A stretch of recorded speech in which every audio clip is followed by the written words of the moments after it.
لیکن جی آج کی کتاب بھی آپ کو بتاتے ہیں، اور یہ دیکھیے یہ آج کی کتاب ہے، اور یہ ہے، دیکھیں جی، the arrogant people, the arrogant people, اور Quran tells me the story of prophet ہود۔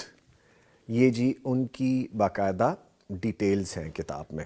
اچھا، یہ کتاب قرآن کریم میں بیان کردہ حضرت ہود علیہ السلام کو ان کی قوم کے سبق آموز واقعے کو نہایت دلکش اور مؤثر اسلوب میں پیش کرتی ہے، اور غرور، طاقت اور سرکشی کے پردے میں چھپی انجام کی حقیقت کو ایسی روانی اور سادگی سے بیان کیا گیا ہے کہ قاری کا دل خود احتسابی کی طرف مائل ہو جاتا ہے۔ خوبصورت اسلوب اس میں بیان کیا گیا ہے، اور معنویت سے بھرپور کہانی اس کتاب کو بچوں اور بڑوں دونوں کے لیے ہدایت اور نصیحت کا قیمتی خزانہ بنا دیتی ہے۔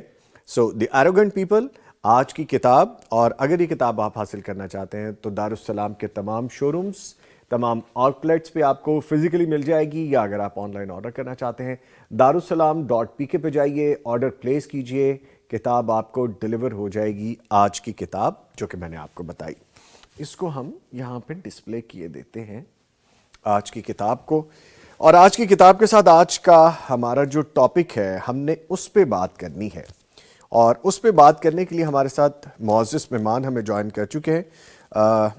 گورنمنٹ سائنس کالج لاہور کے پروفیسر ہیں، پروفیسر سلیم احسن صاحب، ان کو خوش آمدید کہیں گے۔ پروفیسر صاحب السلام علیکم۔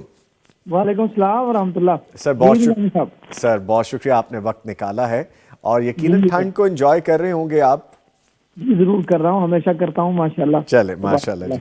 لے جی، آج کا ہمارا ٹاپک جو ہے پروفیسر وہ ہے طلبہ دینی اور دنیاوی تعلیم کو کیسے ممکن بنائیں۔ اس کے دو ایسپیکٹ ہیں، ایک تو ہمارے نوجوان کے حوالے سے، طالب علم کے حوالے سے، اور دوسرا ایز این پیرنٹ، ہم والدین ہونے کے ناطے ہماری کیا ذمہ داری بنتی ہے۔ سوال میرا آپ سے یہ ہے کہ جو آج کے نوجوان کے لیے تعلیم سب سے پہلے شعور ہے یا ذریعہ معاش، کیونکہ آپ کو پتہ میٹیریلسٹک بہت ہو گئے ہیں ہم، اور کہیں نہ کہیں ہم بڑے یا والدین بھی اس میں شامل ہو جاتے ہیں کہ بھی تعلیم اس لیے حاصل کرنی ہے کہ ہمارا بچہ کل کو کمائے گا، اس کا فیوچر اچھا بنے گا۔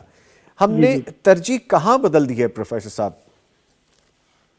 جی نظامی صاحب، سب سے پہلے تو بہت ہی خوشی ہوئی، آپ نے بہت ایک وائبرنٹ اور وولٹائل قسم کا ٹاپک سلیکٹ کیا آج کل کے حالات کے مطابق۔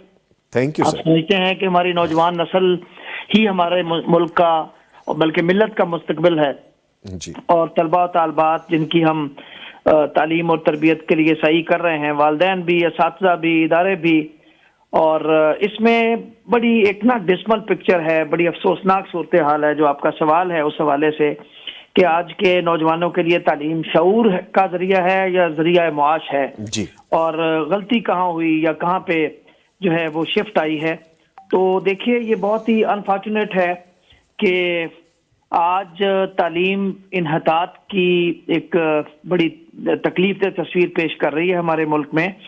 کبھی وقت تھا جب اسی تعلیمی نظام میں سے ڈاکٹر عبد القدیر خان جیسے لوگ اور ڈاکٹر سمر من مبارک جیسے لوگ، اور اس کے بعد ہمارے انٹرنیشنل فیم کے جو پروفیشنلز ہیں، سکل سیٹ والے لوگ ہیں، جی وہ کوئی یوں سمجھیے کہ 60 سال کے یا 50 سال کے پیٹے میں اسی لارڈ میکالے والے نظام ایکسکیوز می، کے الحمدللہ۔ تحت یعنی اتنے گئے گزرے نظام کے باوجود ہم نے بڑے اچھے پروفیشنلز پیدا کر دیے، جی اور جن کے جو میں سمجھتا ہوں کہ دینی جو تمسک ہے وہ بھی ان کے پاس تھا، اور دنیاوی سکل سیٹ جو ہے اس سے بھی یہ جو ہے وہ متمتع تھے، اور شعور بھی رکھنے والے لوگ تھے۔ جی لیکن پچھلے کوئی 15-20 سال میں ایک اتنا خوفناک شفٹ آیا ہے ہمارے تعلیم کے حوالے سے، علم کے حصول کے حوالے سے، ہمارے تعلیمی اداروں کے انحطاط کے حوالے سے، اور بے پناہ جو ہماری تعلیم سے ریلیٹڈ ویلیوز ہیں ان کا ایک ڈیگریڈیشن اور ڈاؤن فال آیا ہے نظامی صاحب۔ سر اور تعلیم کا پہلے جو مقصد وحید یا بنیادی مقصد ہوا کرتا تھا وہ تو شعور ڈیولپ کرنا ہی ہوتا تھا۔ جی دیکھیے قرآن پاک پڑھیں تو قرآن ہمیں جو تعلیم دیتا ہے اس میں تو پہلی بات یہ ہے کہ فَاعْلَمْ أَنَّهُ لَا إِلَٰهَ إِلَّا اللَّهُ، کہ سب سے پہلے آپ کو اللہ تعالیٰ کی ذات کا شعور ہونا چاہیے، پھر اپنے آپ کا شعور ہونا چاہیے. آپ خود سے بچہ سوال کرتا ہے اور اس کے جواب اس کو مدرسے میں ملتے تھے، اس کے نصاب میں ملتے تھے. سر سوری میں آپ کی بات یہاں پہ پروفیسر صاحب کاٹ رہا ہوں. آپ نے مجھے یہاں پہ ایک کویسچن دے دیا اور وہ بڑا ریلیونٹ کویسچن ہے. اچھا جیسا ابھی ہم بچے کو تربیت کے حوالے سے، اس کے براٹ اپ کے حوالے سے ہم تعلیم کا ذکر کرتے ہیں، تو کیا ہمارے تعلیمی ادارے اب طلبہ کو سوال کرنے کی آزادی دے رہے ہیں؟ اب تو ہم لگتا ہے کہ بچوں کو نمبرز بنانے والی ایک مشین سمجھ لیا ہے اور ہم کمپیریزن کرتے ہیں کہ اس نے اتنے نمبر لیے ہیں، فلاں کے بچے کے اتنے نمبر آئے ہیں تو تم نے اس سے زیادہ لینے ہیں، تم نے فلاں پوزیشن لینی ہے. یا صرف رٹا سسٹم اب ہم چلا رہے ہیں، بچوں کو بالکل مشین سا سمجھ رہے ہیں؟ ہے اس طرح سے؟ جی بالکل اسی طرح ہے جیسے آپ نے فرمایا، بالکل اسی طرح ہے. سوال کو باقاعدہ ڈسکریج کیا جاتا ہے تعلیمی اداروں میں، اور میں اس کا ذمہ دار سیدھا اساتذہ کرام اور یا ایسے اساتذہ کرام کو سمجھتا ہوں جو شاید مجبوری سے اس پروفیٹک پروفیشن میں آ گئے، اس پیغمبرانہ پیڈسٹل پہ آ کے تو وہ اپنا ڈیلیور نہیں کر رہے. اور سوال کرنا بچوں کا بنیادی حق ہے اور اسے انکریج کرنا چاہیے. ہمارے تعلیمی اداروں میں ابھی سوال جواب کا اور اس طرح کی جو کریٹیکل سکلز ہیں، کریٹیکل تھنکنگ سکلز ہیں، وہ ڈیولپ نہیں ہو رہی انفارچونیٹلی. اور بچے جو ہیں وہ ٹکا کے رٹا لگا رہے ہیں اور ادھر سے سیمیسٹر سسٹم نے رہی صحیح کسر پوری کر دی ہے اور ایک عجیب ہی کوئی ہیپی گو لکی قسم کا ماحول ہے، بالکل ایزی گوئنگ سا ماحول ہے. اور اس میں چند جو رٹے رٹائے ایک جو ہے وہ سلیبس ہے اور 2-3-4 ماہ کا سیمیسٹر ہوتا ہے اور اس میں بچے جو ہیں وہ تھوڑے سے بس سوالات ٹیکنیکلی مگ اپ کر کے تو وہ ایگزام میں پروڈیوس کر دیتے ہیں. تو اس میں سوری اچھا اب آپ گفتگو ایسی کر رہے ہیں کہ آپ چونکہ استاد ہیں ماشاءاللہ، تو آپ جب کوئی چیز ڈیلیور کریں تو مجھے بہت ساری چیزیں آپ خود ہی دیتے جا رہے ہیں، تو مجھے اچکنی پڑ رہی ہے آپ کی بات، اس کے لیے میں معذرت چاہوں گا آپ سے. نہیں آپ بات کیجئے. جزاک اللہ. اچھا سر، جو ایک استاد ہے، جیسا ابھی ہم بچوں کے رٹا سسٹم کی بات کر رہے ہیں، تو استاد آج کے ماحول میں صرف کیا مضمون پڑھانے والا ہی پھر رہ گیا، ہم یہ سمجھیں گے، یا کردار بنانے والے اب وہ نہیں رہے، یا کردار بنانے میں اس کا کوئی وہ اپنا کردار نہیں رہا کہ بچوں کو وہ اس طرح سے کردار سازی کر سکے؟ جی آپ نے ٹھیک فرمایا، استاد کا رول ہی سب سے پہلے ویک ہوا ہے. استاد تو رول ماڈل ہوتا ہے جی، اور انفارچونیٹلی ہمارے تعلیمی نظام میں ہمارے سارے رول ماڈل تبدیل ہو گئے ہیں. یعنی ایک بڑے لیول کی بات ہے کہ ہمارے رول ماڈلز جو ہیں، جو رسول اللہ صلی اللہ علیہ وسلم، صحابہ کرام اور اس کے بعد یہ سارے، تو اس طرح کی جو سنشائن پرسنالٹیز ہیں، ان سے بچے ہٹ کر یہ کوئی اس طرح کی جو آج کل کی جو ڈراموں سے متعلق شخصیات اور اس طرح کی شوبز کی شخصیات، ان کو اپنا رول ماڈل سمجھنے لگ گیا ہے، کوئی کرکٹر کو سمجھتا ہے. بچوں کا جو ہے وہ پورا فوکس تبدیل ہو گیا ہے اور میں سمجھتا ہوں کہ استاد نے اس ساری چیز کو پروموٹ کیا ہے اور انفارچونیٹلی وہ پروموٹ کر رہا ہے. اور بچوں میں جو کردار سازی، جو کہ استاد کا بنیادی مقصد تھا، مجھے بس تھوڑی سی بات کرنے کی دیجیے گا کہ میں سمجھتا ہوں، اور میں کوئی 31 سال سے اسی شعبے سے منسلک ہوں، میرا ایک میرا لائف سٹائل ہے اور میں ہمیشہ اپنے ہر لیکچر میں ہر جگہ کہتا ہوں کہ education without formation is no education, کہ تعلیم تربیت کے بغیر، ٹریننگ کے بغیر، عملی طور جو آپ استاد بچوں کی مینٹرنگ کرتے ہیں اس کے بغیر تعلیم صفر ہے، تعلیم کچھ بھی نہیں ہے. آدھی نہیں میں کہوں گا، میں کہتا ہوں نو ایجوکیشن. تو کردار سازی کے جو ہے وہ کردار ساز فیکٹریاں تھیں ہمارے اسکول، ہمارے کالجز، ہماری یونیورسٹیز، اور اس میں جو بچوں کی جو ہے وہ عملی زندگی کے لیے تربیت ہونا تھی اور دینی اور دنیوی دونوں جو ہے سٹریمز ہیں، ان کا شعور پیدا کرنا تھا بچوں میں. تو بنیادی طور پہ دیکھیں جی، نصاب بھی ہے لیکن استاد کی زیادہ ذمہ داری ہے اور انفارچونیٹلی استاد جو ہے وہ اس کو شاید ابھی وہ آپ نے ابھی کہا تھا کہ وہ صرف مضمون پڑھاتا ہے، تو میرا تو بہت ہی، میں ذرا تھوڑا سا پنجنٹ ایک کمنٹ بھی شاید ہو جائے گا کہ بہت سے استاد آج مضمون پڑھانے کو بھی اپنی ذمہ داری نہیں سمجھ رہے. اللہ اکبر، یہ حالات ہو گئے سر. بہت بڑا جملہ ہے یہ، اس پہ ہمیں سوچنا چاہیے. جی میں نے کہہ دیا جی، بہمت کر کے کہہ دیا ہے اور میں نے اپنے آبزرویشن اور اپنے تجربے کی بنیاد پہ کہا ہے. ٹھیک، بالکل ٹھیک ہے. اچھا سر، جو والدین ہیں ان کا بھی تھوڑا ذکر کریں یہاں پہ، چونکہ والدین اب تعلیم کو خرچ سمجھتے ہیں یا سرمایہ کاری سمجھتے ہیں، آپ مجھ سے بہتر بتا پائیں گے کیونکہ آپ بچوں کو پرورش دے رہے ہیں، بچوں کی کردار سازی کر رہے ہیں. تو پیرنٹس کی کیا سوچ لے کے بچے آتے ہیں، یا اس سوچ کے نتائج کیا ہیں کہ ہم بچوں پہ انویسٹ کر رہے ہیں؟ جی بہت اچھا سوال سر. میں اس پہ یہ کہنا چاہوں گا کہ جو بنیادی اور جو اساسی ذمہ داری ہے وہ تو والدین کی ہے. جی ماں بچے کی پہلی گود ہوتی ہے، پہلا مدرسہ ہوتا ہے، باپ بچوں کا مینٹور ہوتا ہے، باپ بچوں کا دوست ہوتا ہے، باپ بچوں کا پہلا استاد ہوتا ہے. لیکن سب سے پہلے ہمارا یہ آفس ویک ہوا ہے. گھر میں ویکنیسز ہیں، مائیں جو جاب کرتی ہیں یا جو جاب نہیں بھی کرتی جی ان کو یہ ہاؤس جاب ملی ہوئی ہے، فل ٹائم جاب ہے، موبائل کے حوالے سے کچھ ایک جو ان کی اوور انگیجمنٹ ہے کچھ ماؤں کی، انہوں نے بھی حالات خراب کیے بچوں کی، جو بچوں کو بلکہ بچوں کو موبائل دے کے ان کو بہلانا اور ان کو اس طرح سے انگیج کر دینا، ہارنس کر دینا، یہ سارا بچوں کی بنیادی جو خرابی ہے اس کا باعث ہے. اور والدین معاشی فکروں میں جو ہے وہ رندے ہوئے ہیں، معاش کی تلاش میں باپ جو ہے مارا مارا پھرتا ہے، اکنامک کرنچ ہے، انفلیشن ہے، اس طرح کے مسائل ہیں. اور بچوں کی جو بنیادی فوکس تھا ان کا کہ بچوں کو ایک حد تک وہ ٹرین کر کے مدرسے میں استاد کے حوالے کریں.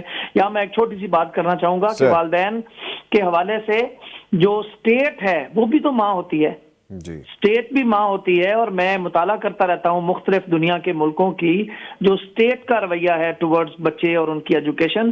تو ایک جاپان کی مثال دے دوں ایک ہی فکرے میں کہ جاپان میں پہلے 4-5 سال کوئی سلیبس ہی نہیں ہے، کوئی کتابیں نہیں ہیں، کوئی بیگز کا برڈن نہیں ہے.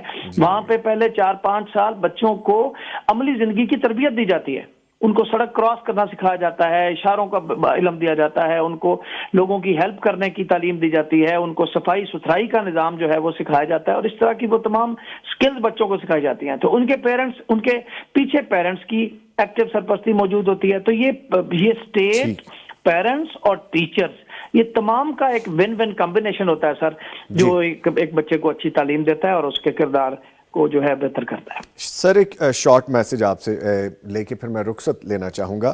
جی جو بسم آج اللہ. کا نوجوان ہے، آپ نوجوانوں کو کیا یہاں پہ میسج دیں گے؟ تعلیم کا مقصد کیا ہے؟ دیکھیں جی، تعلیم کا مقصد تو یہ ہے کہ بندے کو اپنی پہچان ہو جائے، رب کی پہچان ہو جائے، رب کے بھیجے ہوئے سچے نظام کی پہچان ہو جائے، کھرے کھوٹے کی پہچان ہو، اور صحیح اور غلط کا شعور اس میں پیدا ہو، اور اس کو ایک ذمہ دار شہری بنے. اور اس کے ساتھ اس سے بڑھ کر ایک بڑی بات میں یہ کرنے لگا ہوں کہ ہمارے انفارچونیٹلی ملک میں تعلیم کی جو پالیسیز ہیں، جو پلانز ہیں، جو ہماری گولز ہیں، وہ جب سیٹ کی جاتی ہیں تو اس میں بہت ساری چیزیں نگلیکٹ کی جاتی ہیں. تو نوجوانوں کے اصل میں نوجوانوں کو میں سمجھتا ہوں کہ جو ہے ان کو ہم ایک گلوبل آڈینس کا حصہ بنائیں. نوجوان اپنے آپ کو اس طرح سے سکل سیٹ حاصل کر کے اپنے آپ کو الائن کر لیں انٹرنیشنل ہیومن ریسورس کے طور پہ، کہ انٹرنیشنل ہیومن ریسورس جب تک نوجوان نہیں بنیں گے اور وہ صرف ڈگری پہ اکتفا نہیں کریں گے بلکہ ساتھ سکل سیٹ ڈیولپ کر کے اور اپنے آپ کو انٹرنیشنل گولز اور انٹرنیشنل جو ریکوائرمنٹ ہے اس کے ساتھ جب الائن کریں گے تو انشاءاللہ میں سمجھتا ہوں کہ ہم ٹھیک، دنیا میں جو ہے وہ کامیاب ہوں گے اور آخرت میں بھی کامیاب ہوں گے انشاءاللہ. Thank you very much. بہت شکریہ professor Saleem Ahsan Sahib. Always welcome. Pleasure having you. Thank you very much جی، بہت شکریہ. پروفیسر سلیم احسن صاحب ہمارے ساتھ موجود تھے. ریاست کی، والدین کی، نوجوانوں کی انہوں نے بات کی. تو اس پہ مزید ابھی مجھے بات کرنی ہے، اور ایک بڑی پیاری شخصیت ہمارے اس وقت جوائن کر چکی ہیں. پرنسپل ہیں جامعہ سلفیہ فیصل آباد، پروفیسر یاسین ظفر صاحب. ان کو خوش آمدید کہیں گے. پروفیسر صاحب السلام علیکم ورحمۃ اللہ وبرکاتہ. سر وعلیکم السلام ورحمۃ اللہ وبرکاتہ. سر خیریت سے؟ آپ ماشاءاللہ ایز یوزول ہنستے مسکراتے نظر آ رہے ہیں. اللہ کا فضل و احسان ہے جی، الحمدللہ الحمدللہ. الحمدللہ. اللہ تعالیٰ آپ کو خوش رکھیں جی، ہنستے مسکراتے رہیے. ایک چارمنگ پرسنالٹی ہے، خوبصورت پرسنالٹی ہے جی. اللہ تعالیٰ آپ کو ایسی رکھے. اچھا سر، ہم چونکہ بات کر رہے ہیں والدین کی بھی، اساتذہ کی بھی، مشترکہ ریاست کی ذمہ داری کی بھی، ہم بات کر رہے ہیں کہ بچوں کو ہم دینی اور دنیاوی تعلیم کس طرح سے ممکن بنائیں کہ ہو سکتا ہے کہ دی جائے. ابھی پروفیسر سلیم احسن صاحب کی گفتگو آپ بھی سن رہے ہوں گے، ہمارے ساتھ موجود تھے. انہوں نے کہا کہ جی ریاست بھی تو ماں ہی ہوتی ہے، اس کی بھی ذمہ داری بنتی ہے. تو پھر اس کا مطلب ہے جب ریاست کی ہم بات کرتے ہیں، آپ کی as a professor, as a teacher, as a mentor, آپ کی بھی ذمہ داری ہے. میں کہیں نہ کہیں اپنا حصہ ڈال رہا ہوں، میری بھی کہیں ذمہ داری بنتی ہے. تو کیا ہمارا تعلیمی نظام جو ہے ایک اچھا مسلمان اور ایک ذمہ دار شہری بیک وقت پیدا کر رہا ہے؟ اگر نہیں تو ہم کہاں لیک کر رہے ہیں؟ کمی کہاں پہ ہے سر؟ بسم اللہ الرحمن الرحیم.